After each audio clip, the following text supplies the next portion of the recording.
당장 오늘을 힘들게 살아가도 그 삶을 이겨내는 사람이 있다면 아마 그의 삶 가운데 가지고 있는 꿈이 있기 때문이 아닐까 생각을 합니다. 그래서 많은 사람들이 이 꿈이라는 단어를 참 좋아하는 것 같습니다. 지치고 힘들지만 꿈을 향해 발을 내딛는 이들에게 용기를 주는 한 곡의 노래가 있습니다. 이적이라는 사람이 작사를 한 노래이고, 아마 여러분들은 인순이의 노래 아닌가 이렇게 생각하실 수 있는데, 인순이 씨가 부르면서 더 화제가 되었던 거위의 꿈이라는 노래입니다. 여러분들이 잘 아시는 것처럼 인순이 씨는 혼혈아였습니다. 그러다 보니까 그 거위의 꿈의 노래가 인순이 씨의 삶을 보여주는 것 같아서 더 많은 사람들에게 그 노랫말의 가사가 더 와 닿았던 것 같아요. 노래의 가사가 이렇습니다. 난 꿈이 있었죠. 버려지고 찢겨 남루하여도 내 가슴 깊숙이 보물과 같이 간직했던 꿈. 혹 때론 누군가가 뜬모를 비웃음 내 등 뒤에 흘릴 때도 난 참아야 했죠. 참을 수 있었죠. 그 나를 위해. 늘 걱정하듯 말하죠. 헛된 꿈은 독이라고. 세상은 끝이 정해진 책처럼 이미 돌이킬 수 없는 현실이라고. 그래요. 난 꿈이 있어요. 그 꿈을 믿어요. 나를 지켜봐요. 저 차갑게 서 있는 운명이란 벽 앞에 당당히 마주칠 수 있어요. 언젠간 난 그 벽을 넘고서 저 하늘을 높이 나를 수 있어요. 이 무거운 세상도 나를 묶을 순 없죠. 내 삶의 끝에서 나 웃을 그날을 함께해요. 라는 가사입니다. 여러분들이 잘 아시는 것처럼 거위는 날 수 없는 오리과의 새입니다. 그런데 어릴 때에 백조들과 함께 시간을 보냈는데 어느 날 백조들이 하늘을 향해 날아가는 모습을 보게 된 거죠. 나에게는 물 위에서 열심히 수영하는 데 필요한 물갈퀴만 있는 것이 아니라 나에게도 커다란 두 날개가 있음을 발견한 거위는 그때부터 나도 꿈꿀 수 있다는 꿈을 꾸게 됩니다. 그런데 주변에서는 사람들이 이야기하는 거죠. 너는 날 수 없어. 너 그런 꿈을 꾸는 건 오히려 너에게 독이 될 뿐이야. 뒤에서 그 꿈을 꾸고 날갯짓을 하며 날아보려고 연습하는 그 거위를 향해서 수많은 사람들 혹은 수많은 백조들은 비웃으며 이야기합니다. 저 사람들이 나를 위해 비웃는 것, 그 뜻이 내가 무엇인지 다 알지 못하지만 그 비웃음을 받고 하루하루를 지내죠. 그럼에도 불구하고 거위는 언젠가 저 푸른 하늘을 날아오를 수 있을 거라고 하는 꿈을 가지고 지금의 어려운 상황, 지금의 사람들의 비웃음을 이겨낸다라고 하는 내용이 이 가사의 내용입니다. 여러분들은 지금 어떤 꿈을 가지고 계신가요? 여러분들 또한 언젠가는 혹은 지금 누군가가 들었을 때 그건 너무 과한 꿈이야 라고 생각하는 꿈을 가지고 계신 분들이 계실 수 있습니다. 혹은 목사님, 꿈이 옛날 이야기죠. 지금 살아가는 하루하루가 얼마나 힘든데 무슨 꿈을 꿉니까? 그냥 당장 눈앞에 있는 삶 해치우기 바쁘게 살아갈 뿐입니다 라고 고백하는 분들이 여러분들 가운데 계실지도 모르겠습니다. 어쩌면 이 노랫말의 간사처럼 너무 큰 꿈을 꾸는 것은 독이 될 뿐이라고 이야기하고 주변에서 이야기하는 그 사람들의 이야기 때문에 큰 꿈을 꿨다가도 포기하고 또 포기하는 삶을 살아온 분들도 여러분들 가운데 계실지도 모르겠습니다. 그럼에도 불구하고 오늘 내 안에 꿈이 있다면 그 꿈은 나를 살아내게 하는 힘이 될 것이라 생각이 되어집니다. 개개인이 가지고 있는 꿈이 있을 수 있습니다. 그리고 가족들이 갖고 있는 꿈이 또 있을 수 있습니다. 아빠가 만약에 새로운 사업을 시작하면 그 사업이 잘 되기를 모든 가족들은 꿈꾸게 되겠죠. 자녀들이 입시를 앞두고 있으면 그 자녀들의 입시를 위해서 기도하면서 이 아이가 나중에 잘 돼서 이런 삶을 살았으면 좋겠다라고 생각하는 부모님들이 계실 겁니다.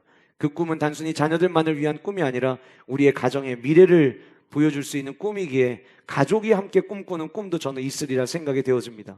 사업하시는 분들, 개업을 하시면서 우리의 사업장이 어떤 장소가 되기를 원하는지, 어떤 선한 영향력을 끼치기를 원하는지 저마다 꾸는 꿈들 또한 있으리라 생각이 되어집니다. 한 나라에게도 꿈이 있을 수 있죠. 우리가 민주주의 국가에서 투표를 통해서 국회의원을 새로 선출하기도 하고 대통령을 새로 선출하기도 하는데 그때마다 사람들의 향방이 갈려지는 것은 누구에게 우리의 미래를 맡길 수 있을까에 대한 고민이고 결국 그것은 우리가 꿈꾸는 세상이 있다라고 하는 것을 보여준다고 생각을 합니다. 이것처럼 개인의 꿈, 가정의 꿈, 또 나라의 꿈도 있을 수 있지만 교회 공동체가 함께 꿈꾸는 교회의 꿈도 존재하고 있습니다. 여러분들이 잘 아시고 또 교회를 위해서 기도할 때마다 기도하는 우리에게는 성시화의 꿈이 있습니다. 때론 누군가가 들으면 아니, 교회가 그렇게 크지도 않은데 너무 큰 꿈을 꾸는 거 아니냐고. 그러다 보면 성도들이 너무 지쳐서 그게 교회에 독이 될 수도 있을 거라고 생각하는 분들이 있을 수도 있습니다. 정작 눈앞에서 이야기할 수는 없지만 마음 한편으로는 그런 이야기를 들을 때 에이, 말도 안 돼 라고 하는 생각을 가지고 계신 분들이 있을 수도 있습니다. 그러나 거위의 꿈의 가사가 그렇게 이야기하듯 저는 그 꿈을 믿습니다. 왜냐하면 누군가에 의해서 만들어낸 꿈이 아니라 하나님께서 저와 여러분들에게 심어주신 꿈이기 때문입니다. 그 꿈을 향해서 우리는 언젠가 함께 날아오를 것이라고 저는 믿고 기도하고 있습니다. 그런데 대전의 성시와 성시화를 그렇게 우리가 이야기를 하는데 정작 성시화가 뭐냐? 도대체 성시화가 뭐길래 우리가 성시화를 놓고 기도하느냐라고 생각하시는 분들이 여러분들 가운데 계실지도 모르겠어요. 대전의 성시화 굉장히 거창해 보이죠? 대전 전체가 마치 우리 때문에 뭔가가 일어날 것처럼 보이죠. 그러나 대전의 성시화든 어느 한 지역의 성시화든 성시화라고 하는 단어가 품고 있는 참된 의미는 점점 복음화되어져 가는 것, 그것을 가리켜서 우리는 성시화라고 이야기를 합니다. 그러니 저와 여러분들이 품은 예비시자 한 사람이 주님께로 돌아오는 것, 그것이 성시화로 연결되는 일이고 우리가 영혼을 살리기 위하여 전도하는 일들이 여러분들이 고페로 헌금을 통해서 너무 아름답게 우리가 꿈꿨던 것, 우리가 생각하는 것보다 더 아름다운 공간으로 재탄생된 1층의 키즈랜드와 그리고 카페까지 이 공간들을 통해서 앞으로 믿지 않는 자들이 주님 앞에 돌아오고 구원의 통로로 또 구원의 도구로 사용되어질 것을 우리가 함께 바라보고 기도하고 있는데, 우리가 그것을 꿈꾸는 이유도 지금 주님을 알지 못하는 한 사람이 주님께 돌아오는 그 복음화가 결국 대전의 성시화의 꿈이기 때문이라고 하는 것입니다. 저는 오늘 여러분들과 함께 지난주의 말씀에 이어서 BCD 안디옥에서 사도 바울이 복음을 전한 메시지를 이어서 설명을 하려고 합니다. BCD 안디옥에서 이 복음 메시지를 전한 지난주의 본문의 내용은 아주 간략하게 이야기하면 구약에서 하나님께서 약속하셨던 그 예수 그리스도, 그리고 그 예수 그리스도께서 이 땅에 오셔서 십자가에서 죽으시고 살아나신 이야기를 요약 정리해서 바울이 이야기를 합니다. 그런데 그것만을 전한 것이 아니라 그들에게 그렇게 예수 그리스도께서 왔음에도 불구하고 모세오경과 또 선지자들이 우리에게 남겨준 선지서에 대해서는 기억하고 외울 줄 알면서 암기할 만한 능력을 갖추고 있으면서 정작 그 성령 속에 등장하는 예수 그리스도께서 우리에게 나타나셨을 때에 그분을 받아들이지 못했던 수많은 사람들에 대한 경고의 메시지를 지난주 말씀을 통해서 함께 우리는 살펴볼 수 있었습니다. 물론 우리는 지난주에 하나님의 섭리라는 관점으로 말씀을 나눴지만 지난주의 내용은 엄밀히 이야기하면 예수 그리스도에 대하여 전한 복음 메시지였다라고 생각하시면 될 것 같아요. 그런데 이 비시디아 안디옥에서 복음을 전한 이 사도 바울의 전도 여행은 다른 곳에서의 전도와는 약간 다른 차별성을 가지고 있습니다. 사도 바울이 복음을 전할 때마다 항상 앞으로 열매가 맺혀지는 것을 우리는 보게 될 것입니다.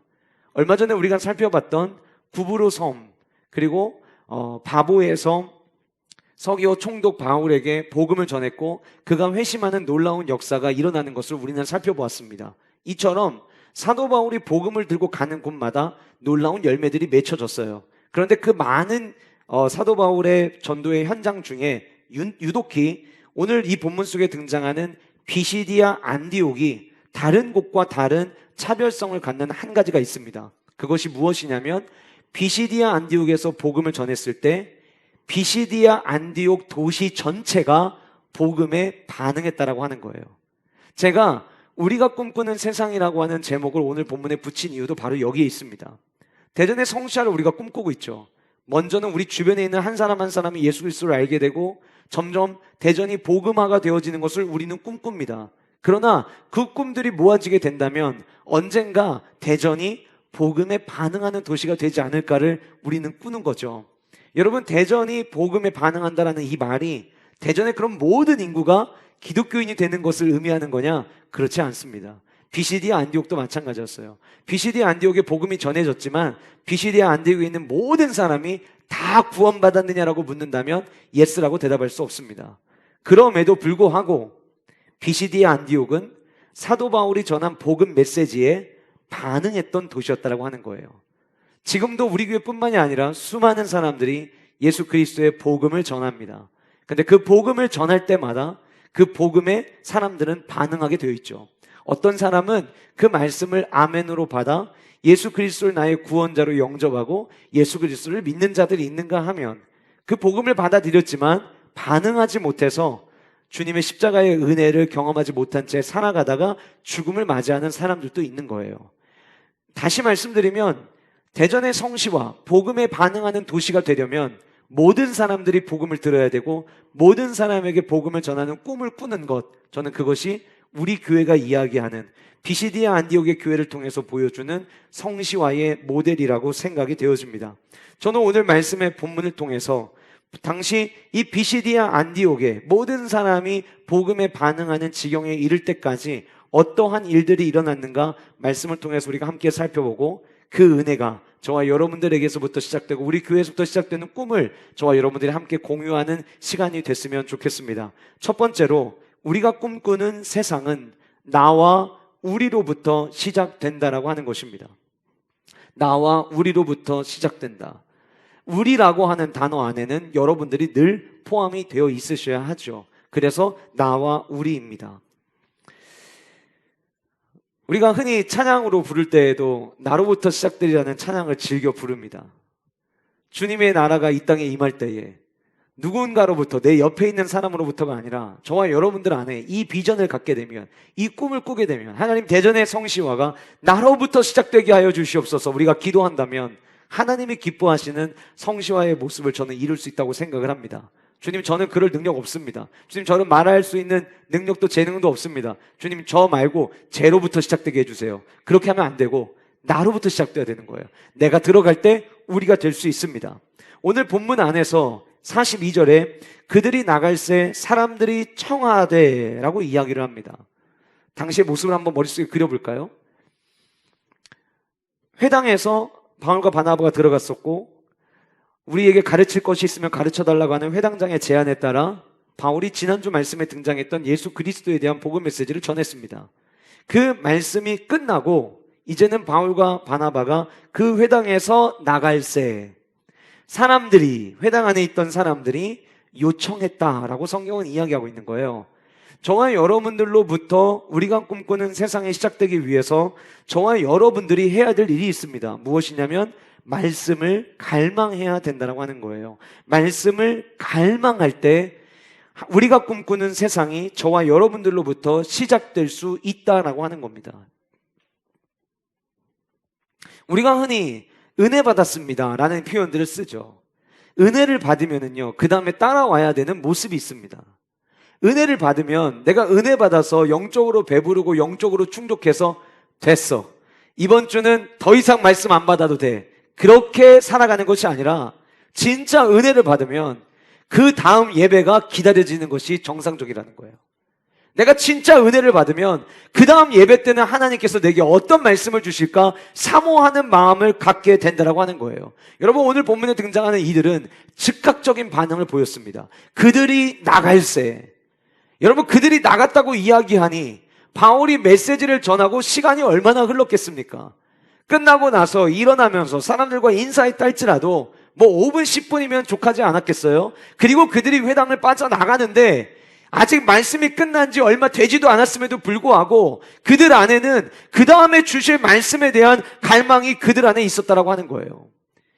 내가 지난주 주일에 예배를 통해 내가 은혜를 받았는가에 대한 질문을 던질 때에 내가 진짜 은혜를 받았는지 아닌지를 알 수 있는 방법은 오늘 여러분들이 주일을 맞이하여서 이 시온에 빛나는 아침에 성전을 향해 나오셨는데 이 날 나올 때에 이 자리에 나올 때에 주일이 돼서 나가는 거로 나왔는지 아니면 지난주 주일에 주셨던 그 말씀의 은혜가 너무 한 주간 동안 나를 살아가게 하고 그 말씀의 은혜가 내게 너무나도 좋게서 오늘 또 주실 은혜를 기대하고 기다리는 마음으로 왔는지를 점검해 보시면 지난주의 예배가 여러분들에게 은혜가 되었는지 아니었는지를 판단할 수 있을 거예요. 진짜 은혜 많이 받으신 분들은 어떤 분들일까요? 주일의 말씀의 은혜가 끝났는데 이번 주 지난주에 우리가 예비신자들과 함께 교제하는 시간을 가져서 수요스쿨 형제스쿨이 진행되지 않았어요. 그러다 보니까 금요성령 부흥회가 막 기다려지는 거죠. 빨리 가서 함께 부르짖어 기도하는 그 자리, 말씀 듣고 그 말씀을 제목 삼아 기도하는 그 자리, 와 나는 금요성령 부흥회가 너무 기다려집니다. 지난 한 주간 동안 우리는 예비신자를 품고 그들을 전도하고 그들을 주님의 앞으로 인도하기 위하여 여리고 기도회를 한 주간 동안 진행했습니다. 진짜 은혜 받은 자들은 누구일까요? 하나님의 은혜를 사모하며 그 기도의 자리에 나와서 매일 새벽마다 주시는 말씀의 은혜를 갈망하는 모습을 가진 자들. 사랑하는 성도 여러분, 하나님이 우리 교회에 주신 이 대전의 성시화라고 하는 놀라운 비전을 위해서 저와 여러분들 안에 주님의 말씀을 향한 갈망이 날마다 배가 되어지는 축복이 있기를 주님의 이름으로 축복합니다. 축복합니다. 그런데 여기서 우리가 하나 기억해야 될 이야기가 있어요. 그들이 나갈 때 사람들이 청와대 뭘 청했느냐? 다음 안식일에도 일주일 뒤에도 이 얘기예요. 일주일 뒤에도 뭘 전해달라고 이야기했냐면 이 말씀을 하라 하더라 라고 이야기하고 있어요. 여러분, 만약에 오늘 주일을 맞이해서 오늘 예배를 시작하는데 여러분들이 아무리 말씀을 다 기억하지 못한다 할지라도 제가 설교를 시작할 때 어떻게 시작했는지 무슨 이야기로 시작했는지 여러분들이 기억을 못하셔도 들으면 아마 여러분들 다 기억하실 거예요. 근데 제가 오늘 설교가 딱 시작될 때 만약에 지난주에 설교 시작했던 멘트와 똑같은 멘트로 만약에 시작을 했다면 여러분들 어떠실 것 같아요? 똑같은 설교를 계속해서 반복해서 듣는다? 그거 결코 쉬운 일이 아닙니다. 아무리 그 말씀에 은혜를 받았어도 같은 말씀을 똑같은 말씀, 토시 하나 틀리지 않은 말씀을 듣는다는 거 결코 쉬운 일이 아니에요. 만약에 아닌데요 목사님, 저는 똑같은 말씀이어도 또 들을 수 있는데요, 또 듣고 싶은데요 라고 이야기한다면 아마 이런 경우일 겁니다. 그 말씀이 축복받는 비결에 대한 말씀이었다면 아마 그럴 수 있어요. 어떻게 하면 성도가 부유한 삶을 살 수 있는지에 대해서 만약에 말씀을 전했다면, 우리의 자녀들을 어떻게 지혜롭게 지식이 많은 아이들로 세울 수 있는지에 대해서 만약에 이야기를 했다면, 우리의 자녀들을 다니엘처럼 정권이 계속해서 바뀌어도 인정받는 아이들로 양육할 수 있는지에 대한 이야기를 했는데 그 이야기가 고리타분하게 들리지 아니하고 나에게 만약에 신선하게 들렸다면 아마 여러분들은 그 똑같은 말씀 다음 주에도 또 들려주세요라고 이야기할 수 있을지도 모르겠어요. 80년대 후반 90년대 초반에 교회들이 부흥회를 하면은요, 자기 교회에만 현수막을 거는 게 아니라 그 동네에 현수막을 막 걸었습니다. 제일 많이 썼던 표현이 이거죠. 심령대 부흥성회, 그 다음에 주제. 아니면 심령대 부흥성회라는 그 자리에 이 표현을 자주 썼습니다. 신유 은사 집회. 그러면 사람들이 몰려갑니다. 우리 교회 성도가 아니어도요, 신유 집회한다 그러면 몰려갑니다. 왜요? 사람들은 내 안에 있는 질병을 고침받기를 원하거든요. 만약에 지난주 주일에 예배를 했는데 신유와 관련된, 치유와 관련된 만약에 말씀을 전했고 그 말씀을 아멘으로 받은 자들 가운데 한 주간 동안 교회 성도들 가운데 누가 나았다더라, 누가 불면증 때문에 힘들었는데 불면증이 고침받았다더라, 누가 우울증 때문에 약을 먹었는데 우울증 약이 끊어졌다더라, 이런 얘기를 만약에 여러분들 들으시면 그 다음 주에도 그 똑같은 말씀 들려주세요라고 이야기할지도 모르겠어요. 그런데 오늘 본문에서 이들이 다음 주에도 오늘 전했던 그 말씀, 똑같은 말씀을 다시 들려달라고 요청을 하는데 놀랍게도 그들이 들었던 말씀은 경고의 메시지로 끝났습니다. 오늘 저와 여러분들이 42절 읽었는데 바로 그 앞에 40절과 41절 보실까요? 그런즉 너희는 선지자들을 통하여 말씀하신 것이 너희에게 미칠까 삼가라. 복음 메시지를 다 전하고 난 다음에 마지막 바울이 이렇게 외쳤어요. 여러분들에게, 선지자들이 이전에 여러분들의 선조들에게 경고하고 그 경고한 일을 듣지 않음으로 말미암아 멸망했던 일, 당신들의 삶이 그렇게 되지 않도록 정신 똑바로 차려야 하는 이야기였던 거예요. 41절에 이어서 이야기합니다. 일러스되 보라 멸시하는 사람들아, 너희는 놀라고 멸망하라. 내가 너희 때를 당하여 한 일을 행할 것이니 사람이 너희에게 일러줄지라도 도무지 믿지 못할 일이라 하였느니라 하니라. 사도 바울이 하박국 선지자가 하박국 1장 5절에서 이야기했던 그 말씀을 그대로 가지고 왔어요. 당시 하박국 선지자가 1장 5절에서 이야기했던 말씀은 이스라엘에 대한 하나님의 심판의 도구로 바벨론이라고 하는 나라가 일어날 것을 예언했어요. 그거 예언하면서 이렇게 이야기했던 거예요. 당신들이 하나님의 경고에 돌이키지 않으면, 하박국 선지자가 이야기했던 그 예언대로 당신의 선조들이 바벨론에 의해서 포로로 끌려갔던 것처럼 지금 이 시대를 살아가고 있지만 여러분들이 오늘 이 말씀을 아멘으로 듣지 않으면 당신들에게도 그런 일이 일어날 수 있습니다라는 경고의 메시지를 보낸 거예요. 축복에 대한 말씀, 치유에 대한 말씀, 번성에 대한 말씀, 우리 이런 말씀 또 듣고 싶어 합니다. 그런데 여러분들 가운데 그런 분들이 없기를 바라고, 정말 여러분들 가운데 하나님 말씀을 있는 그대로 받아들이시기를 너무나도 소원하지만, 혹 여러분들 중에도 말씀을 듣다 보면 진짜 오늘 겨우겨우 약속 있는 거 다 취소하고 예배 드리러 왔는데 오늘 말씀은 왜 이렇게 뭐라고 하는 것 같지? 기분 나빠서 못 오겠네 라는 생각이 만약에 들을 수도 있고, 그 마음이 들었다면 그 다음에 그 똑같은 설교 또 듣고 싶어 할까요? 여러분, 교회는 어떤 곳입니까? 교회는 내가 듣고 싶은 이야기를 듣는 곳입니까? 아니에요. 교회는 오늘 내게 말씀하시는 음성을 듣는 자리가 되어야 되는 줄 믿습니다. 당시 이들에게 말씀이 전해졌고 이 자리에 모여있던 그 모든 사람은 주님의 말씀을 갈망하기 시작했습니다. 그 말씀이 때론 나에게 아픔이 될 수도 있고, 때로는 그 말씀이 나에게 찔림이 될 수도 있어요. 그러나 그것이 하나님의 말씀이라면 주여 말씀하여 주옵소서, 내가 듣겠습니다. 그러니 여러분, 이들의 반응이 얼마나 놀랍습니까? 경고의 메시지인데, 예, 맞습니다. 우리가 진짜 들어야 될 메시지입니다. 우리가 이걸 놓쳤습니다. 맞아요. 우리가 말씀을 외울 줄은 알고 암기할 줄은 아는데 우리가 예수 그리스도를 십자가에 못 박았습니다. 우리가 주님을 알아보지 못했습니다. 어쩌면 그들 가운데 이렇게 은혜를 받고 다음 주에 이 말씀을 똑같이 다시 해달라고 이야기한 것을 봐서는 그 이야기를 들으며 내가 주님을 죽였네요라고 만약에 탄식하며 눈물을 흘리며 이 말씀을 들었던 자들이 그 가운데 있었는지도 모르겠어요. 사랑하는 성도 여러분, 사랑과의 교제, 저도 사람이잖아요. 저와의 교제를 하다가 또 성도가 성도들 교제하다가 서운한 일이 있을 수 있습니다. 그러나 저도 강단에 올라올 때마다 두렵고 떨리는 마음으로 올라오고, 이 강단에 올라올 때마다 오늘은 성령 하나님께서 우리에게 어떤 은혜를 주실지 기대하는 마음을 가지고 올라옵니다. 제 이야기가 아니라 그것이 성경의 하나님의 말씀이라면, 그것이 축복의 말씀이든 치유의 말씀이든 소망이 되는 말씀이든 위로가 되는 말씀이든, 때로는 그것이 내 삶을 돌이키게 하고 그것이 내 삶의 찔림이 되고 그것이 내 삶의 경고의 메시지로 들린다 할지라도 우리는 그 말씀을 향한 갈망을 놓쳐서는 안 될 거예요. 당시 비시디아 안디옥 교회 모든 성도, 모든 사람들이 복음에 반응할 수 있었던 이유는 그 회당에서 말씀을 들었던 유대인과 유대교에 입교한 경건한 사람들이 말씀을 듣고 나가면서 그 말씀을 청했던 그들의 그 모습, 말씀을 향한 갈망하는 모습이 있었기 때문이었다라고 하는 것을 저와 여러분들이 기억하면서 날마다 주의 말씀을 향한 목마름과 갈급함을 가지고 나아가는 은혜와 축복이 저와 여러분들에게 있기를 주님의 이름으로 간절히 축복합니다. 두 번째는 저와 여러분들이 은혜 가운데에 머물 때에 우리가 꿈꾸는 세상은 시작된다라고 하는 거예요. 어디에 머물러야 된다고요? 은혜 가운데 머물러야 된다라고 하는 거예요. 43절 보시면 회당의 모임이 끝난 후 유대인에 한번 괄호를 쳐보실래요?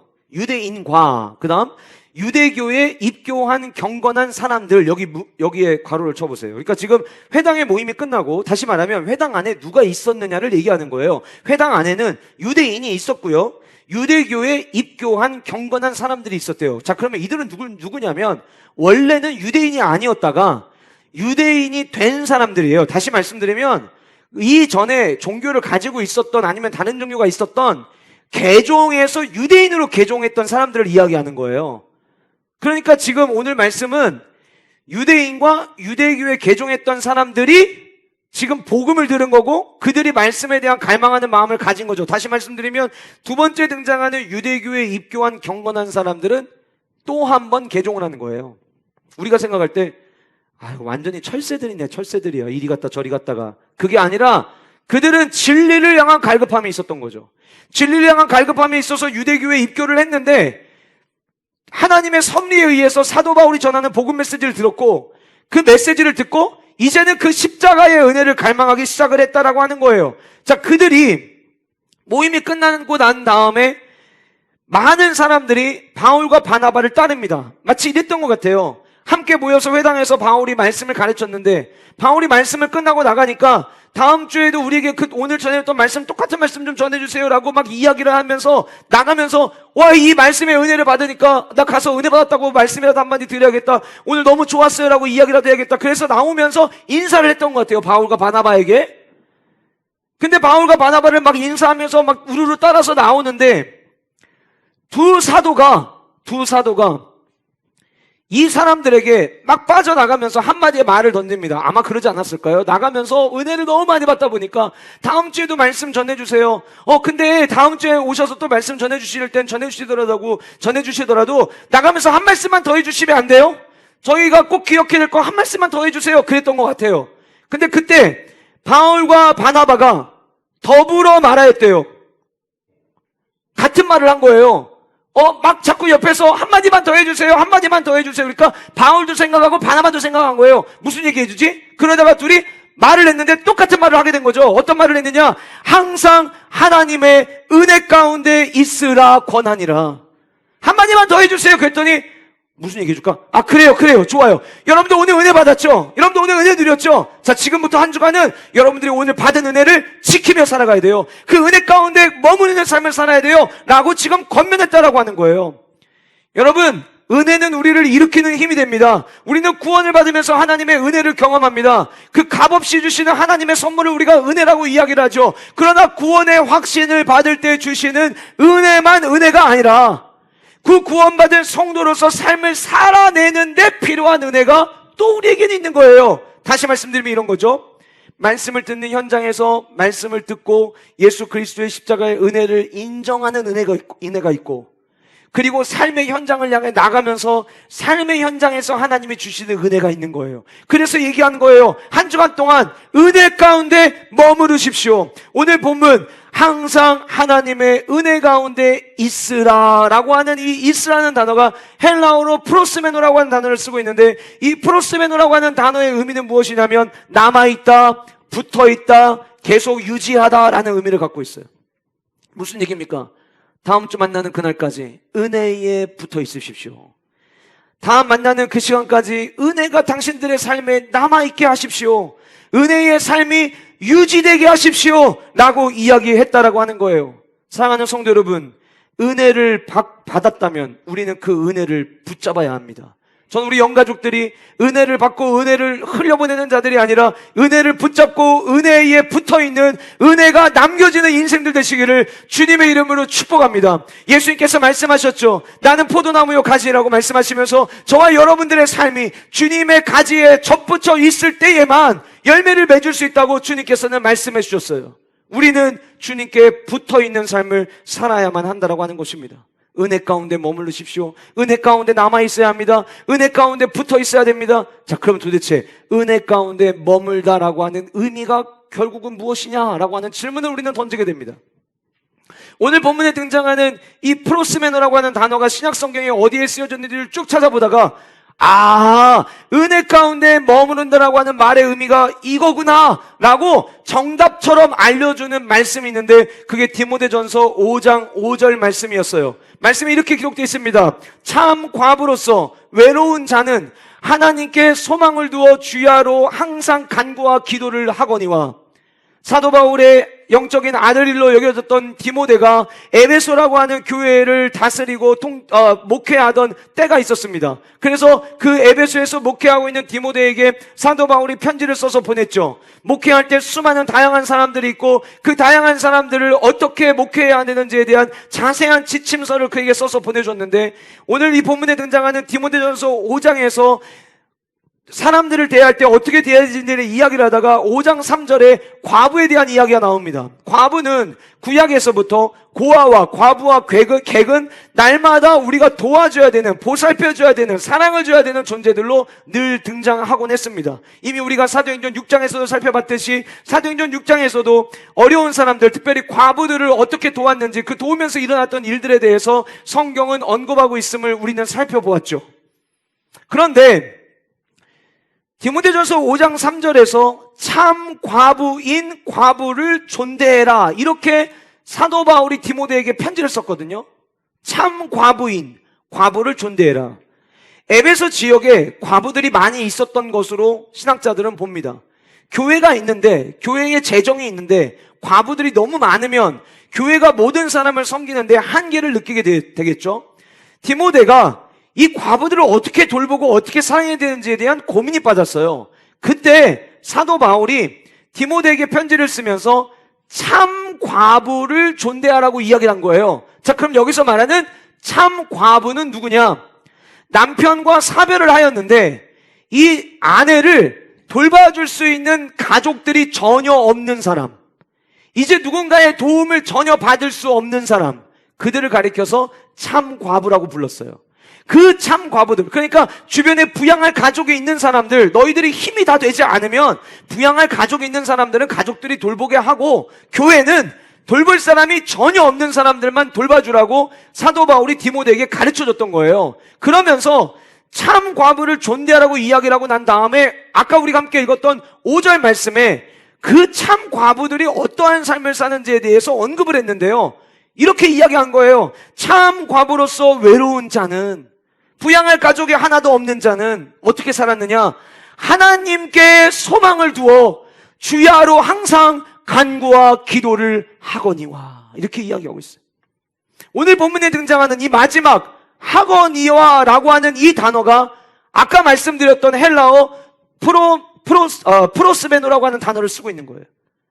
다시 말씀드리면 뭐가 머무는 거냐? 뭐가 은혜 가운데 거하는 거냐? 프로스베노가 이야기하는 게 뭐냐? 사도 바울은 디모데전서 5장 5절을 통해 하나님의 은혜 가운데 머무는 삶의 특징 두 가지를 언급한 거예요. 첫 번째는 하나님께 소망을 두는 사람. 내가 삶을 살아가는 동안 내 삶 속에서 소망을 둘 게 없어요. 통장 잔고를 보면 절망이에요. 자녀들, 속썩이는 자녀들을 보면 답이 안 나와요. 내 삶의 모습들을 보면 사업의 현장 너무 어려워요. 게다가 이스라엘과 팔레스타인의 전쟁까지 일어나면서 금리는 계속 높아질 거고, 화폐 가치, 우리나라 화폐 가치는 낮아지게 될 거고, 뭐 이런 예측들을 막 하더라고요. 경기가 너무 어려울 거다. 여러분들 가운데 주식하시는 분들 계실지 모르겠는데 코스피, 코스닥 막 또 떨어졌다고 뉴스에 나오더라고요. 갈수록 어려워요. 소망이 없어요. 그런데 은혜 가운데 머무는 사람들은 어떤 사람들이냐면 그런 거를 통해서 내가 살아갈 힘을 얻는 게 아니라 하나님께 소망을 둔다는 거예요. 다시 말씀드리면 은혜 가운데 머무는 사람들은 하나님이 주시는 힘, 하나님의 그 능력, 나는 능력이 없어요. 지난주 금요일 저녁에 함께 말씀드렸던 것처럼 여호사밧이 고백하잖아요. 나에게는 능력이 없고 싸울 만한 능력도 내게는 없지만 주님만 바라보겠습니다. 이게 은혜 가운데 머무는 자의 삶의 모습이라고 하는 거예요. 은혜 가운데 머문다는 것은 이처럼 내가 다른 것을 의지하는 것이 아니라 하나님께 소망을 두며 살아가겠습니다를 고백하고 그 삶의 모습을 가진 자를 가리켜 은혜 가운데 머무는 사람이라고 이야기한다는 거예요. 두 번째로 하나님께 소망을 두는 사람은요, 그 다음 삶의 모습이 따라오는 결과가 있어요. 그게 뭐냐? 주야로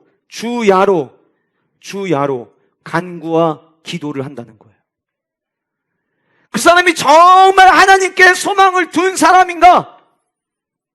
우리가 입술에 고백을 하면서 저는 하나님께 소망을 둡니다 라고 말할 수 있어요. 그러나 그의 그 고백이 참된 고백이냐 아니면 겉으로 포장된 고백이냐의 차이는 어디서 나타나냐면 기도하고 있느냐는 거예요. 하나님께 소망을 둔 사람은 삶이 다 무너져 내려도 괜찮습니다. 왜요? 주님 앞에 달려나가 기도하면 되거든요. 주님 앞에 나가 아뢰면, 그 주님 앞에 부르짖으면 내가 알지 못하는 크고 비밀한 일을 주님이 행하시거든요. 그거를 믿기 때문에 하나님께 소망을 두고 주님 앞에 달려나가 기도와 간구를 쉬지 않는 거예요. 여러분들은 지난 한 주간 동안 식사하시면서 기도하신 시간을 제외하고 주님 앞에 나가 얼마의 시간을 기도하셨습니까? 내가 기도하지 않고 있다면, 내 기도의 생활이 멈춰 있다면 과연 나는 정말 하나님께 소망을 두고 있는지 우리는 우리의 삶의 모습을 점검해 보아야 합니다. 하나님께 소망을 둔 자는 간구와 기도를 하는 삶을 살아가게 되어 있습니다. 아마 바울과 바나바가 나가면서 그걸 이야기했던 것 같아요. 당신들 은혜 받았습니까? 그럼 한 주간 동안 하나님께 예수 그리스도의 십자가에 소망을 두십시오. 소망을 두고 그냥 멈추지 말고 그 소망 놓치지 않기 위하여 주야로 간구와 기도하는 삶을 살아내십시오. 아마 이런 의미로 그들에게 전달하지 않았을까 생각해 볼 수 있는 거예요. 저는 우리 모든 영가족들이 내 삶이 찢겨지고 때로는 남루하고 남들에게 보여질 것이 하나도 없는 인생이라 할지라도 괜찮아요. 목사님 괜찮아요. 옆에 함께 교제하는 권사님, 장로님 괜찮아요. 나는 하나님께 소망을 둡니다. 제 삶에 기대할 수 있는 거 하나도 없습니다. 그런데 왜 이렇게 당신은 기쁜 거예요? 괜찮아요. 저는 하나님께 소망을 두고 있어요. 여러분들 주변에 예비신자들과 교제합니다. 그 사람이 여러분들이 어렵고 힘든 거 알아요. 그런데 여러분들의 얼굴의 표정에는 늘 평안이 넘치고 오히려 평안을 넘어서서 기쁨의 모습을 여러분들이 보여줍니다. 사람들이 묻습니다. 당신은 왜 어려운 상황인 걸 내가 아는데 뭐가 그렇게 좋아서 기쁘고 뭐가 그렇게 좋아서 당신 안에는 평안함이 느껴집니까? 나는 하나님께 소망을 둡니다. 나도 힘들죠. 어려워요. 그런데 주님 앞에 나가 엎드리면 그 주님의 안아주심을 느끼면 저는 그 안에서의 평안을 느끼곤 합니다.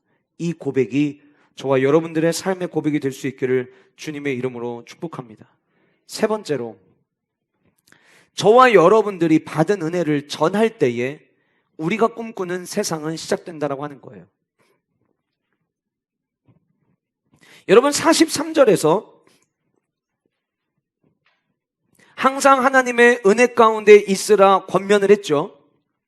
그 권면을 하고 난 다음에, 자, 그러니까 43절까지의 말씀에는 회당 안에 누가 있었냐면 유대인과 유대교에 입교한 경건한 사람들이 지금 있었던 거예요. 회당 안에는 원래 이방인들이 들어갈 수 없거든요. 지금도 여러분 유대인들은요, 회당에 모여서 자기들이 모여서 말씀을 나누는 거를 엄청나게 고귀한 걸로 여깁니다. 가끔 유대인들의 그 회당을 탐방하는 일정을 통해서 예전에 우리 원로 목사님께도 소개해 주시지만 그런 데를 가지만 그들은요, 그래도 마음이 열려있는 사람들이고 진짜 유대인 중에 유대인인 사람들은요, 아브라함부터 우리가 몇 대 손인지를 기억하는 사람들은요, 유대인 아닌 사람들과 동석을 하지 않습니다. 지금도 제가 말씀드렸잖아요. 얼마 전에 설교하면서 유대인이 들어가는 문과 유대인이 아닌 사람들과 개들이 지나가는 길을 나눠 놓는다니까요. 무슨 얘기냐면 우리는 존귀하지만 유대인이 아닌 나머지는 개랑 똑같은 인생이라고 생각을 하는 게 유대인들의 생각이에요. 근데 그들이 일주일 전에 말씀을 듣고 너무 은혜를 받았고 나가면서 은혜 가운데 머무르라고 이야기를 해서 일주일이 지났어요. 다음 안식일이 된 거예요. 그런데 어떤 일이 일어났냐면 유대인과 유대교에 입교한 경건한 사람들 말고 온 시민이, 피시디아 안디옥에 있는 온 시민이 거의 다 하나님의 말씀을 듣고자 하여 모였대요. 아까 말씀드렸죠. 도시 전체가 지금 복음에 반응하기 시작한 거예요. 그런데 여러분, 제가 이 말씀을 묵상하는데 43절과 44절에 이 엄청난 변화가 나타나는 이 현장 속에서 43절과 44절 중간에 언급되지 않는 숨겨져 있는 언어와 숨겨져 있는 움직임들이 있었다는 게 제 안에 느껴졌어요. 자, 봅시다. 일주일 전에 회당 안에 들어와서 말씀을 들었던 사람들은 유대인과 유대교에 입교한 경건한 사람들이었어요. 그런데 일주일 사이에 이방인들까지도 전부 다 모여오기 시작했단 말이에요. 그렇다면 왜 이런 일이 일어났을까요? 그들이 받은 은혜를 일주일 동안 부지런히 전한 거예요. 전하려고 전한 건 아니었을 거예요. 다음 주에 이 자리에 새생명 축제하듯 사람들 모여오게 한다는 어떤 프로젝트를 가지고 한 게 아니었을 거예요. 예배 끝나고 나갔는데, 은혜를 받아서 나가는데, 받은 은혜가 너무 좋아서 다음 주에도 똑같은 말씀 전해달라고 나가는데, 주변에 아는 사람들이 저 사람 내가 아는 사람인데 왜 저렇게 오늘 표정이 이상하지? 무슨 일 있었어요? 나 지금 막 회당에서 나오는 길인데요, 나 살다 이런 말씀을 처음 들어봤네요. 막 지금 이 흥분 때문에 어떻게 감출 수가 없네요. 왜, 무슨 이야기인데요? 그래서 사도 바울이 전해준 이야기를 막 이야기하는 거예요. 내가 받은 은혜를 막 전해주는 거예요. 그리고 또 다른 사람을 만나서 똑같은 이야기를 또 전합니다. 끊임없이 그 회당에 들어왔던 유대인과 유대교에 입교했던 경건한 사람들이 계속해서 자기들의 받은 은혜를 전하기 시작한 거예요. 어느 정도로 전했느냐? 비시디아 안디옥에 있는 사람들이 모두가 들을 때까지 개천한 거예요. 이 사람 만나면 얘기하고 저 사람 만나면 얘기하고 그 얘기 들은 사람이 가서 또 얘기하고, 아니 지난주에 그 얘기 들었어요? 지난주에 회당에 갔던 사람들 지금 난리 났던데 그 사람들 반응이 예전 같지 않아요. 그 사람들 원래 회당 매주마다 가는 사람들이잖아요. 나도 알죠. 매주 가는 사람들이죠. 근데 지난주는 다르던데요. 진짜 달라요? 진짜 달라요. 그럼 저도 한번 가보려고요. 도대체 무슨 얘기를 하고 있는지. 그들이 그때 예배 끝나고 나오면서 그 예배 말씀 설교 같은 거 뭐 하셨던 분에게 요청했다고 하더라고요. 다음 주에도 똑같은 얘기 전해달라고. 그래서 저도 한번 가서 들어보려고요. 무슨 얘기 했는지. 그래요? 언제 하는데요? 다음 주 10월 29일 날 오전 10시에 한다고 그러더라고요. 그래요? 같이 가요? 그러면 이렇게 된 거예요. 그렇게 모이다 보니까 모든 온 시민들이 거의 다 말씀을 듣기 위해서 모였다라고 하는 거예요. 여러분, 다음 주에 우리는 전도축제를 앞두고 있습니다. 예배신자 초청합니다. 어떻게 초청하실 거예요? 밥 한 끼 사주고 와 봐. 그게 끝이에요? 선물 주면서 이거 왜 주는 건데? 다음 주 우리 교회 전도축제 있는데 내 얼굴 봐서 한 번만 와줘봐. 그렇게 전도축제 하는 거예요? 아니에요. 선물을 주지 않아도요, 밥 한 끼를 사지 않아도요, 함께 만난 그 자리에서 내가 받은 은혜 여러분들이 전하시면은요, 도대체 이 사람 나랑 똑같이 어려운 삶을 살아가는데 왜 이렇게 다를까? 궁금증을 갖게 돼 있는 거예요. 어렵고 힘든 사람에게 이야기하는 거죠. 나도 어렵지만 나는 소망을 하나님께 두고 기도하면, 이거를 어떻게 설명할지 모르겠는데요, 저 교회 가서 기도하면은요, 그냥 진짜 보이지 않는 하나님이 나를 안아주시는 것처럼 평안하고, 두렵고 떨리다가도 그냥 기도하고 나면, 찬양 한 소절 부르고 나면 그냥 모든 게 너무 좋고, 주님의 손이 나를 붙드신다는 찬양 한 소절 들으면 진짜 막 내 뒤에 주님이 나를 붙잡고 가시는 것 같이 느껴지고, 이렇게 내가 받은 은혜를 전하고 그 이야기를 들은 사람이 또 전하고 전하다 보면 비시디아 안디옥처럼 대전의 성시화의 문들이 열리게 될 줄 믿으시기를 바랍니다. 성장하는 교회가 가지고 있는 특징이 있대요. 두 가지 특징이 있다고 합니다. 따라해 보실까요? 첫 번째는 예수 자랑, 두 번째 교회 자랑. 진짜 예수 그리스도의 복음, 진리를 알기 위해 갈망하는 사람들, 그들 앞에서 우린 두 가지만 하면 돼요. 예수 자랑, 교회 자랑. 예수 자랑, 교회 자랑. 사도 바울이 갈라디아서에서 이야기하죠. 갈라디아서 6장에 들어가면 많은 사람들이 할례를 받은 것 때문에 우리에게 구원의 표정이 있다고 막 자랑을 했어요. 그래서 사도 바울이 이야기합니다. 할례 자랑하지 마라. 그리고 6장 14절에 우리가 너무 잘 아는 말씀을 사도 바울이 가르쳐줍니다. 같이 우리 한 목소리 읽겠습니다. 시작. 그러나 내게는 우리 주 예수 그리스도의 십자가 외에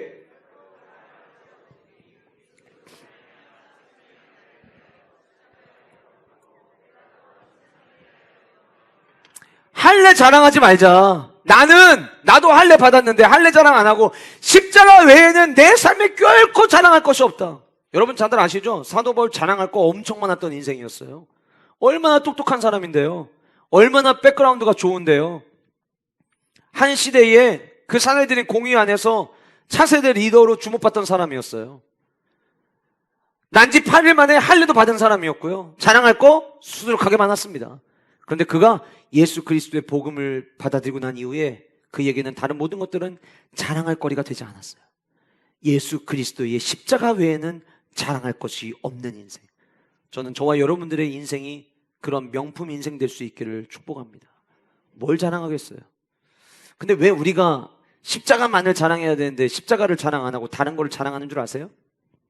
예레미야 9장 23절의 말씀입니다. 예레미야 9장 23절. 여호와께서 이와 같이 말씀하신대 지혜로운 자는 그의 지혜를 자랑하지 말라. 똑똑한 사람이 지혜 자랑하죠. 물론 여러분들 교제하다 보면은요, 지금부터 내가 내 지혜를 자랑할 테니까 잘 들어보세요, 이렇게 얘기한 사람 없어요. 근데 그런 거 있잖아요. 은근히 나 똑똑한 사람이야 를 이야기하는 뉘앙스로 말하는 분들이 있을 수 있어요. 지혜를 자랑하는 거예요. 왜요? 지혜로운 사람은 지혜를 자랑하고 싶거든요. 용사, 몸에 막 근육 있는 사람, 그런 사람은 자기의 용맹스러움을 자랑할 수 있습니다. 부자, 뭐 자랑할 거예요? 돈 많은 거 자랑하겠죠.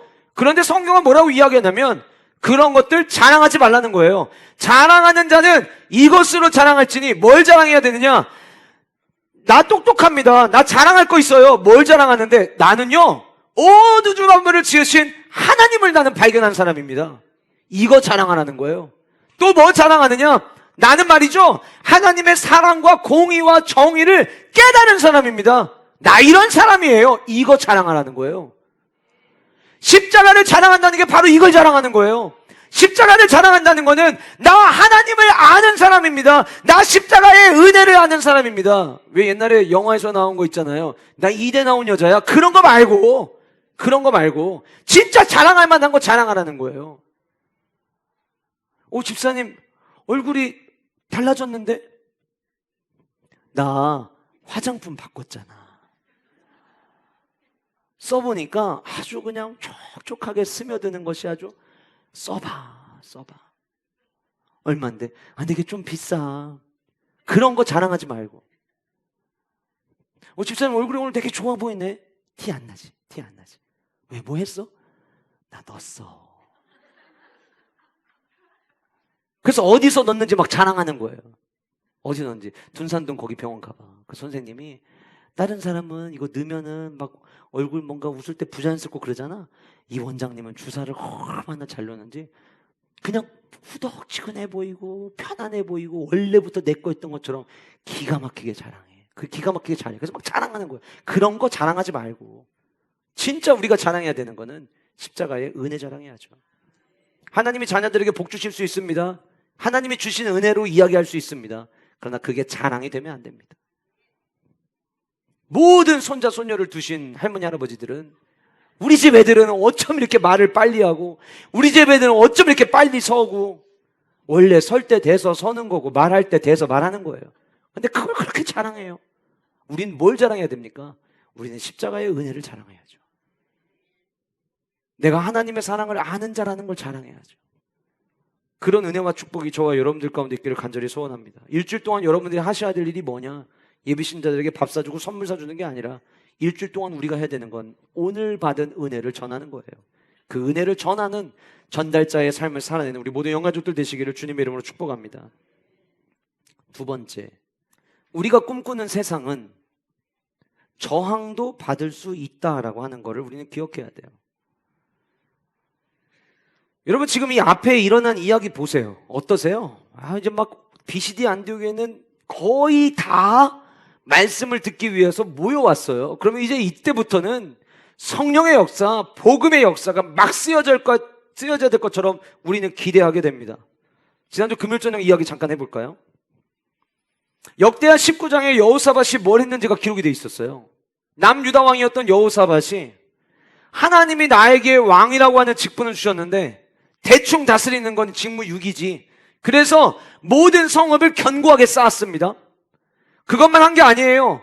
이스라엘 백성들이, 남유다 백성들이 이거 기억하고 대충 살아가면 안 된다. 그래서 많은 사람들을 통해서 하나님, 여호와 하나님을 경외하는 방법을 가르쳤어요. 하나님이 보실 때 여호사밧 얼마나 이뻤겠습니까? 그리고 20장 1절은 이 단어로 시작합니다. 그 후에. 제가 금요일 저녁에 성도님들과 말씀하면서 그랬어요. 여러분들 만약에 그 후에 말씀을 전부 다 가려놓고 19장의 말씀을 토대로 20장에 어떤 말씀이 나올지 문제를 만약에 내보면 대부분의 성도님들이 좋은 결과를 기대할 거예요. 그런데 19장에 그렇게 은혜의 삶을 살았고 하나님이 기뻐하시는 행위를 했던 그 여호사밧 20장 1절 그 후에 모압, 암몬, 마온 사람들이 연합군을 이루어가지고 여호사밧을 공격해 옵니다. 그들이 전문 줄 알았는데 물 건너에서 아람의 왕도 쫓아온다는 소식을 들었어요. 사방이 다 막혀버린 거예요. 하나님이 기뻐하시는 삶을 살아가고 주님이 원하시는 복음의 행진들이 펼쳐지면 그 안에는 부흥의 축복이 있다. 그리고 부흥되는 일, 잘 되는 일들만 일어날 거라고 생각합니다. 저는 우리 교회에 하나님께서 부흥의 복을 주시기를 갈망합니다. 소원합니다. 내면의 부흥만이 아니라 우리 교회가 날로 날로 성장하고 더 많은 사람들이 예배하는 교회가 되기를 꿈꿉니다. 저는 우리 교회에 부흥의 역사가 일어나기를 간절히 소원합니다. 우리 교회에 부흥의 복을 주시기를 소원합니다. 그러나 저항이 있을 수 있다는 거예요. 저항을 만나면 우리는 생각해 하나님이 기뻐하는 일이 아닌 건가? 생각할 수 있어요. 근데 그렇지 않아요. 여러분 오늘 말씀 보실까요? 그 다음 안식일에 온 시민이 거의 다 하나님의 말씀을 듣고자 모였는데 45절 제가 아까 여러분들에게 유대인들, 유대교에 입교한 경건한 사람들 나눠서 생각하자고 했잖아요. 유대인들이, 그럼 유대인들이만 언급했으니까 지금 누구를 제외한 거예요? 유대교에 입교한 경건한 사람들은 뺀 걸 얘기한 거예요. 유대인들 누구냐? 뼛속까지 선민들. 어쩌면 그들은요, 유대교에 입교한 사람들과 같이 회당에 있다는 것도 불편하게 생각했을지도 몰라요.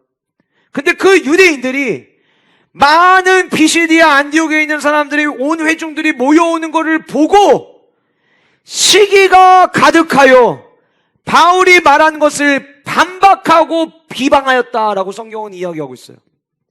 여기 반박하고 비방했다라고 하는 말에 영어 성경에 여러 가지 번역들이 있는데 NEB 버전에 보면 시기에 찬 분개함으로 이렇게 의미하고 있고요. RSV 성경은 반대하며 비방했다 이렇게 해석하고 있더라고요. 저항이 온 거예요. 자, 여기서 여러분 한 가지 우리가 하나만 좀 짚고 넘어갈게요. 제가 이 말씀을 묵상을 하면서 왜 바울이 그 전주에 은혜 가운데 머물러 있으라고 이야기했는지 알겠더라고요. 은혜를 받았어도요, 잘 들으세요 여러분, 은혜를 받았어도 은혜 가운데 머물지 못하면은요, 교회 안에서 일어나는 하나님의 역사를 가지고도 시기할 수 있습니다. 우리 원로 목사님이 프로세스 이야기 해주시는데, 우리의 삶이 은혜의 프로세스가 이어지지 않잖아요? 그러면 하나님이 기뻐하시는 일이 펼쳐지는데도 불구하고 시기할 수 있어요. 오늘 본문에 뭐라고 이야기합니까? 반대도 할 수 있어요. 저는 반대합니다! 이렇게 이야기할 수 있어요. 너무 감사하죠. 우리 교회에 이런 분들 안 계시니까. 유대인들이 지금 은혜 가운데 머무르라는 그 말을 놓쳤던 것 같아요. 그러니까 온 시민들이 오는 모습을 보고, 와, 주님이 기뻐하신 일들이 일어나는구나, 인류가 구원받는구나, 그래 맞아, 지난주 우리가 들었던 그 예수 그리스도, 그는 구원자이시지, 그 구원자의 은혜를 우리 모두가 누리겠구나 하는 것이 아니라 그들의 마음 가운데 시기가 싹트기 시작을 했다는 거예요. 시기가 그냥 어느 정도 있다가 사라진 게 아니라 뭐라고 얘기했냐면, 처음에는 작은 시기로 시작되지만 그 시기가 가득해졌대요. 그래서 바울이 말하는 내용에 반대하기 시작해요. 은혜의 프로세스를 살아가는 사람들은 하나님이 하시는 일에 반대하지 않습니다. 그러나 은혜 떨어지면 교회가 하는 일임에도 불구하고, 하나님이 기뻐하시는 사역임에도 불구하고 반대할 수 있다라고 하는 거예요. 저항이 있을 수 있는 거예요. 그래서 바울과 바나바가 이렇게 얘기하면 위축되어야 될 거라고 생각하죠. 저항이 있었으니까 위축되어야 될 거라고 생각하죠. 그러나 바울과 바나바는 그러지 않았어요. 우리가 그래야 돼요. 대전의 성시아를 위해 달려가다 보면 저항이 있을 수 있어요. 그럼 우리는 어떻게 해야 되느냐? 밑줄 치십시오. 우리는 담대히 나아가야 되는 거예요. 저항이 있어도 굴복하지 아니하고 담대히 말해야 되는 거예요. 뭐라고 말했습니까? 하나님의 말씀을 마땅히 먼저 너희에게 전할 것이로되 너희가 그것을 버리고 영생을 얻기에 합당하지 않은 자로 자처하기로. 은혜가 떨어지잖아요. 시기하잖아요. 반대하잖아요. 그럼 그 모습이 어떤 모습이냐? 이거 우리 심각하게 들어야 됩니다. 영생을 얻기에 합당하지 않은 자의 모습이 되는 거예요. 우리 왜 예수 그리스도를 믿습니까? 영원한 생명을 위해서 믿는 거 아니에요? 그런데 은혜 떨어져서 시기하기 시작하면, 반대하기 시작하면 영생을 얻기에 합당하지 않은 자로 자처하는 꼴이 된다. 무서운 이야기입니다. 그래서 그들에게 이야기하는 거예요. 우리 원래 47절 말씀 보세요. 주께서 이같이 우리에게 명하시되, 우리 알고 있어요. 그 얘기하는 거예요. 내가 너를 이방의 빛으로 삼아 너로 땅끝까지 구원하게 하리라 하셨느니라. 무슨 얘기입니까? 우리 다 알아. 야, 염려하지 마. 우리 먼저 유대인들에게 복음 전할 거야. 유대인들에게 먼저 복음 전하고 그 다음 이방인들에게 전할 거야. 이거 이미 구약에서 말씀하셨던 이야기고 우리 그 말씀대로 지금 하고 있어. 그래서 우리 지난주에 회당에 와가지고 너네들한테 먼저 말씀 전해준 거야. 지금 그 얘기를 하고 있는 거예요. 그들은 하나님의 뜻대로 움직이고 있었습니다. 그리고 그 결과 어떻게 됐습니까? 그 이야기를 들은 유대인들은 여전히 불편해하지만 이방인들은 그 말씀을 듣고, 48절, 듣고 기뻐하여 하나님의 말씀을 찬송하며, 비시디아 안디옥에 놀라운 변화들이 일어난 거죠. 그 복음을 듣고 반응하기 시작했는데 어떤 누군가는 시기하고 붕괴하는 반응을 보였지만 수많은 이방인들은 그 말씀을 듣고 기뻐하며 하나님의 말씀을 찬송했어요. 영생을 주시기로 작정된 자는 다 믿더라. 저는 다음 주에 우리 교회에 이런 역사가 있기를 원합니다. 하나님이 영생을 주시기로 작정된 자, 그래서 내 마음에 예비신 자로 품게 하신 그 한 사람, 작정된 자가 믿는 역사가 일어나기를 간절히 소원합니다. 영생을 주시기로 작정된 자는 다 믿었고, 49절에 주의 말씀이 그 지방에 두루 퍼졌다라고 이야기하고 있습니다. 복음은 누군가가 가로막는 것처럼 보일 수 있지만, 저항하는 것처럼 보일 수 있지만, 복음은 어느 누구도 막을 수가 없습니다. 그런데 50절에 성경은 이렇게 이야기합니다. 이에 유대인들이 경건한 귀부인들과 자기들의 힘만으로는 안 되니까 그 비시디아 안디옥에서 입김 좀 센 사람들을 모으기 시작한 거예요. 경건한 귀부인들과 그 신의 유력자들을 선동해서 바울과 바나바를 박해하게 하여, 여기 박해라는 단어가 나왔는데요. 성경에서 예수님 때부터 박해라는 단어가 나올 때에는 육체적 폭력을 가하는 것을 염두에 두고 이야기해요. 그러니까 사람들을 몰려와서 바울과 바나바를 폭행하기도 했던 것 같아요. 그러면서 그들을 그 지역에서 쫓아내니 라고 성경이 이야기하고 있죠. 저는 제가 읽은 제 성경책에 쫓아내니라고 하는 그 단어 뒤에다가 말씀을 묵상하다가 펜으로 이렇게 썼어요. 쫓아내니 물음표. 자, 왜 제가 이렇게 했는지 설명해 드릴게요. 저는 50절 말씀을 읽는데 그 지역에서 쫓아내니라는 말씀을 딱 읽는데 제 안에 어떤 생각이 들었냐면, 아니 유대인이 뭐라고, 귀부인들이 뭐라고, 그 신의 유력자들이 뭐라고, 누가 누굴 쫓아내, 이런 의미였어요. 그래서 제가 제 성경책에다가 쫓아내니? 라고 물음표를 쓴 거예요. 그 다음에 제가 그 뒤에 이어서 뭐라고 썼냐면, 아니 다른 곳으로 인도하시니, 이렇게 썼어요. 쫓아낸 게 아니라 아니야, 다른 곳으로 인도하신 거지. 성경은 눈에 보이는 대로 그들이 쫓아낸 것으로 기록하고 있지만 하나님의 시각으로 보면 그건 쫓아낸 게 아니라 다른 곳으로 인도하신 사건이었던 거예요. 저항 만날 수 있습니다. 만나면 하나님이 다른 곳으로 인도하시는구나 믿으시면 되는 거예요. 제가 한 번은 바퀴벌레가 나타났는데 넌 오늘 죽었다 하면서 이걸 갖고 놀고 싶은 거예요. 바퀴벌레를 갖고. 그래서 책 하나를 가지고 바퀴벌레가 지나가는 앞에다 책을 딱 내려놨습니다. 자, 바퀴벌레 어떡하죠? 그죠? 바퀴벌레가 앞에 뭐가 딱 가로막히면, 이제 막 가다가 딱 가로막히면, 막혔다. 난 이렇게 죽나 보구나. 그리고 막 달려가던 바퀴벌레가 고개를 푹 숙이고 쭉 쳐져가지고 죽여주시옵소서 하는 바퀴벌레 있어요? 없어요. 바퀴벌레 막잖아요? 바로 방향을 전환합니다. 또 가로막죠?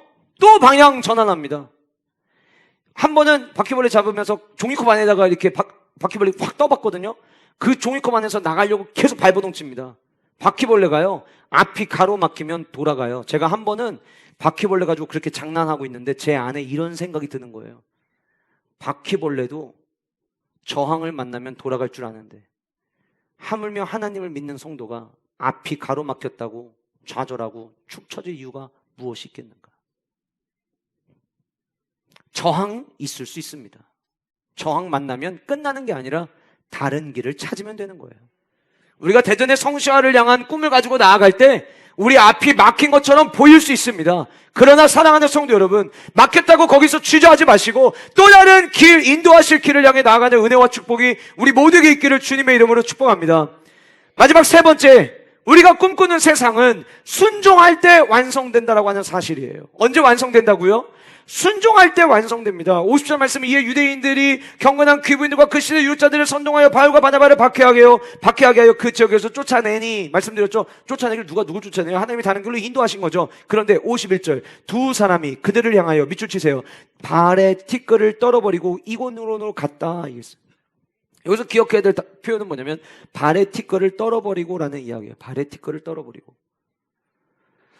사도행전의 저자 누가는 누가복음을 기록했습니다. 그 누가복음에서, 다른 복음서에는 등장하지 않지만 누가복음서에서 예수님께서 그들에게 가르치셨던 말씀이 있습니다. 뭐냐면 누가복음 9장 5절에 누구든지 너희를 영접하지 아니하거든 그 성에서 떠날 때 너희 발에서 먼지를 떨어버려 그들에게 증거를 삼으라고 말씀하셨고, 누가복음 10장에서는 70명의 전도대원을 2명씩 짝을 지어 보낼 때에 전도하러 나갈 때 가지고 가야 될 것, 가지고 가지 말아야 될 것에 대한 이야기, 복음을 전했을 때 그 복음을 받아들이는 가정에게 어떻게 해야 되는지에 대한 이야기를 말씀하시면서 동시에 복음을 전했을 때 그 복음을 받아들이지 않는 경우 10장 11절 말씀, 누가복음 10장 10절과 11절 말씀에 어느 동네에 들어가든지 너희를 영접하지 아니하거든 그 거리로 나와서 말하되 너희 동네에서 우리 발에 묻은 먼지도 너희에게 떨어버리노라 라고 이야기하고 가라 이야기하셨어요. 자, 이들 지금 뭘 얘기하려고 하는 거냐면요, 길이 막혔죠. 바울과 바나바 입장에서 한번 생각해 보실까요? 지금 비시디아 안디옥 전체가 일어섰어요. 전체가 복음에 반응했어요. 물론 유대인들과 유력한 자들과 귀부인들이 함께 선동을 해가지고 지금 이들을 폭행하려고 하고 내쫓으려고 하지만 이미 비시디아 안디옥에 복음의 영향을 받기 시작한 사람들이 절대 다수예요. 그러면 야, 우리가 저 사람들을 쫓아냅시다 할 수 있어요. 그런데 그러지 않았어요. 이들이 반대하는데, 저항하는데, 야, 이럴 때 예수님이 어떻게 하라고 하셨는지 한번 찾아보자. 예수님은 그냥 발에 티끌 떨쳐버리고 가라고 하셨지. 우리 주님 말씀대로 순종합시다. 그래서 주님 말씀 그대로 순종한 거예요. 누가복음 9장 5절에 나와 있는, 누가복음 10장 11절에 나와 있는 말씀 그대로를 오늘 본문 51절에 가지고 온 거예요. 성시화는요, 내가 하고 싶은 대로 한다고 해서 성시화가 이루어지는 게 아니라 주님이 가르쳐 주신 말씀대로 살아갈 때 성시화가 이루어지는 줄 믿으시기 바랍니다. 저와 여러분들에게 주어진 과제가 있습니다. 다른 과제가 아니에요. 따라 하실까요? 주의 말씀에 순종하는 삶, 그것이 우리의 과제예요. 누가 제자입니까? 주의 말씀에 순종하는 사람들이 제자들이라고 하는 거예요. 말씀을 마무리하겠습니다. 그렇게 그들이 비시디아 안디옥에 주님이 원하시는 길을 걸어왔을 때 그 비시디아 안디옥의 마지막 어떤 결과가 주어졌습니까? 52절에 이렇게 이야기합니다. 제자들은 기쁨과 성령이 충만하니라. 우리가 꿈꾸는 세상은 기쁨과 성령이 충만한 세상입니다. 우리가 성시화를 위해서 외치는 이유는 하나님이 대전 땅에 기쁨이 충만함이 있게 하여 주시옵소서. 하나님이 대전 땅이 성령 충만한 도시가 되게 하여 주시옵소서. 오늘 본문에 뭐라고 이야기합니까? 제자들은 기쁨과 성령이 충만하니라. 예수 그리스도의 복음을 받아들이고 그 말씀대로 살아내는 사람들, 은혜 가운데 머무는 사람들, 하나님께 소망을 두고 간구와 기도를 쉬지 않고 주야로 올려드리는 사람들, 그들의 삶에 나타나는 은혜가 무엇입니까? 기쁨 충만, 성령 충만인 거예요. 저는 우리 영가족들 모두가 기쁨이 충만한 성도님들, 성령이 충만한 성도님들 되셨으면 좋겠어요. 그때에 저와 여러분들로부터 대전의 성시화는 시작됩니다. 기도로 성령 충만함으로 말미암아 저와 여러분들이 이 지역에 있는 많은 믿지 않는 자들에게 주의 사랑을 전하는 기쁨과 성령이 충만한 공동체, 그 한 사람의 성도 되어 주님이 우리 교회에 주신 대전에 더 많은 사람들이 예수 그리스도를 믿게 되는 대전의 복음화 성시화의 꿈을 이룰 수 있기를 주님의 이름으로 축복합니다.